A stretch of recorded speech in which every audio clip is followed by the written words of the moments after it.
Online कक्षा में उपस्थित सभी विद्यार्थियों का हार्दिक स्वागत, अभिनंदन। मैं डॉक्टर चंद्रलोचन त्रिपाठी, प्राचार्य, राजकीय कन्या महाविद्यालय बहरोड़।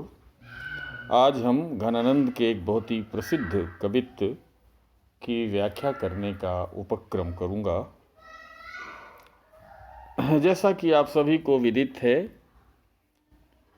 कि BA द्वितीय वर्ष हिंदी साहित्य के प्रथम प्रश्न पत्र में सम्मिलित रीतिकालीन कविता के अत्यंत महत्वपूर्ण कवि घनानंद की कविताओं की व्याख्या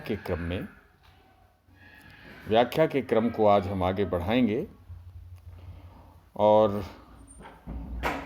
इस व्याख्या के रूप में आज जिस छंद को हमने चुना है वो कविवर घनानंद का बहुत ही प्रसिद्ध कवित्व माना जाता है।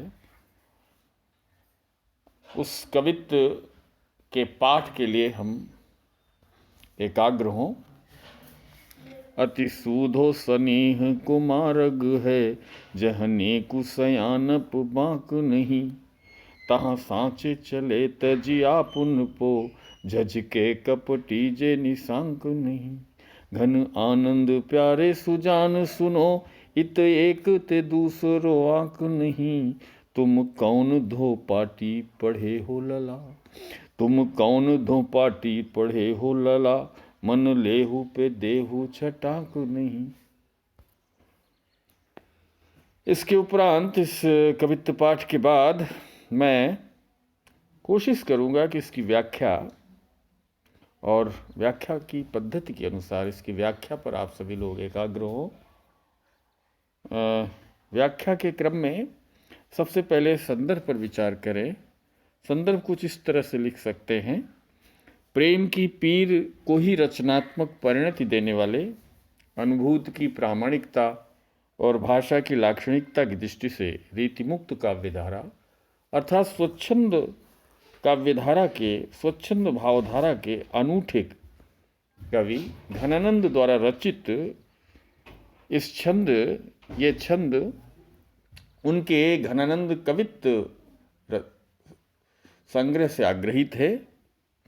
प्रसंगतः इस छंद में प्रिया प्रिय को उपालंभ देते हुए प्रेम मार्ग की दुर्गमता और सरलता,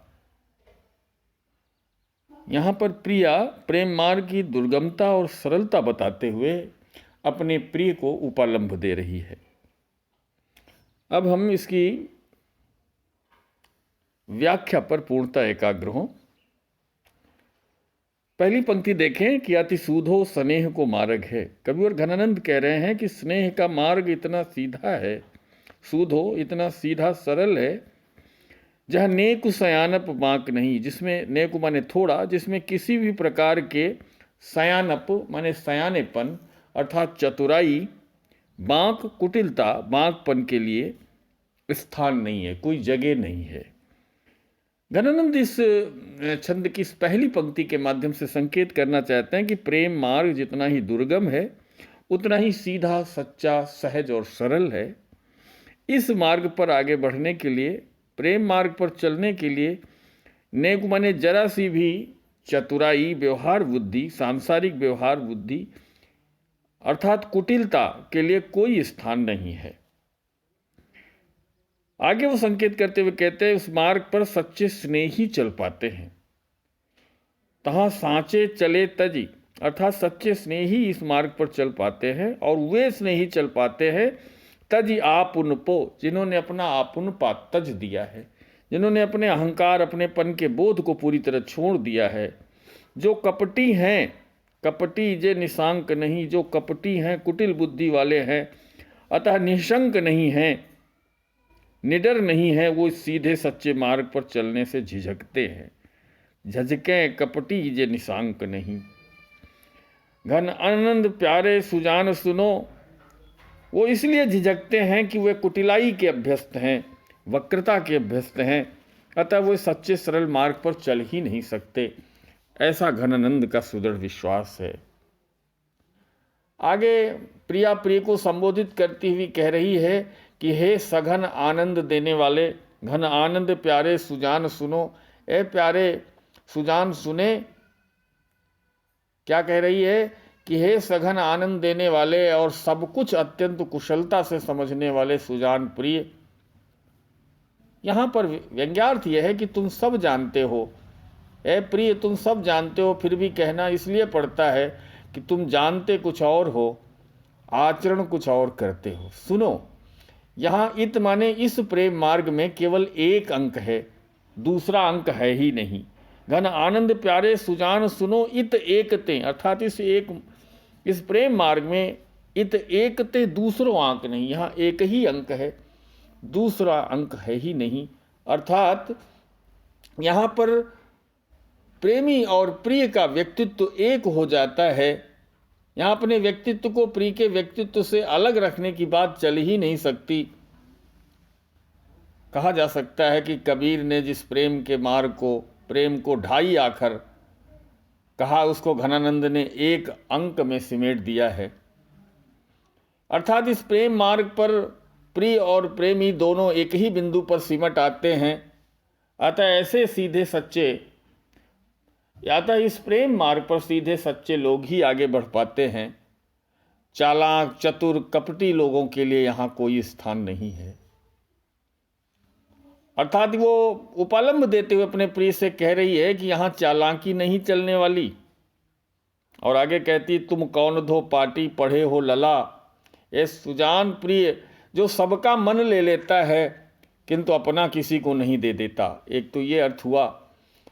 दूसरी इस ओर संकेत करती कहती है कि ऐ लला, कौन सी पाटी तुमने पढ़ी है, कौन दी पाटी पढ़े हो लला, मन लेहु पे देहु छटांक नहीं।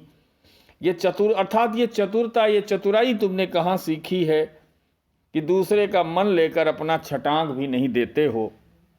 यहाँ लला कहकर कवि ने लाक्षणिक वक्रता के माध्यम से एक चमत्कार, अर्थ चमत्कार उत्पन्न किया है। लला कहने से जहाँ एक और नाटकीयता बढ़ जाती है, वहीं प्रिय के खिलंदड़ेपन और प्रेमिका के उच्छल अनुराग को भी ये व्यक्त करता दिखाई देता है। मन लेकर छटांग न देने को जो कुशल चतुरता प्रिय के पास है, वो प्रेम के क्षेत्र में नहीं होनी चाहिए, इस ओर भी वो संकेत करता है। यहाँ पर चमत्कार मन के श्लेष पर आधारित है।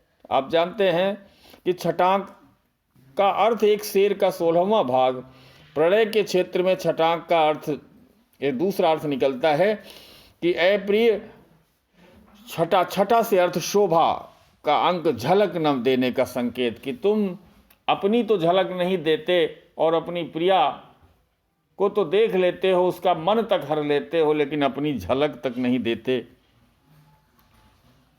आलोचनात्मक इस तरह से कवि ने संक्षेप में यहाँ पर प्रेम मार्ग की विलक्षणता को, प्रेम मार्ग के सीधे सच्चे प्रेमी ही इस मार्ग पर आगे बढ़ पाते हैं, ऐसा बताते हुए घनानंद ने इस प्रसिद्ध छंद में निष्कपट चित्त का पूर्ण समर्पण ही प्रेम में अभीष्ट बतलाया है।